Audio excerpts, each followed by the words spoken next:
ধরুন আপনার সামনে কোনো মানুষ দেখছেন আপনি আপসেট হয়ে গেছে, একটু কান্নাকাটি করছে, তাকে কখনো কতগুলো কথা বলবেন না।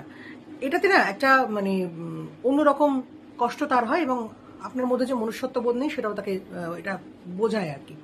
যেমন ধরুন, বাবা এমন কিছু হয়নি, it's not a big deal. হ্যাঁ, মানে এত ওভার রিয়াক্ট করার মতো কিছু নেই, এত ওভার অ্যাক্টিং করার কি আছে, যাত্রা লাগছে, ইটস ওকে। হ্যাঁ, আবার অনেকে এরকম বলে, বাবা অতিরিক্ত চিন্তা করতে করতে কেঁদেই ভাসিয়ে দিচ্ছে, কেন? আমার সাথে এরকম হয়েছিল কিন্তু আমার এরকম হয়নি, আমি যথেষ্ট স্ট্রং মাইন্ডেড। এইগুলো কথাগুলো বলা, যার কষ্ট তার হচ্ছে, সুতরাং তাকে আপনি কনসোল করার চেষ্টা করুন, কিন্তু এই কথাগুলো বলে না। আবার দেখুন, অনেকে বলে হাসো হাসো হাসো, এমন কিছু হয়নি, chair up chair up chair up. তার ক্ষেত্র আলাদা আছে, সব ক্ষেত্রেই চেয়ার আপটা চলে না। বাবা এত বোকা আমি জীবনে দেখিনি, এইগুলো না বলে বরঞ্চ যখন তাকে এটা যদি আপনি বলেন, সেটা অনেক বেশি বেটার হবে। আচ্ছা, তুমি কি আমার সঙ্গে কিছু শেয়ার করতে চাও? শেয়ার করলে তোমার কষ্ট কমবে, তাহলে বলতে পারো, আমি আছি, শুনবো। নেক্সট, আমি বুঝতে পারছি তোমার জন্য খুব পেইনফুল হচ্ছে।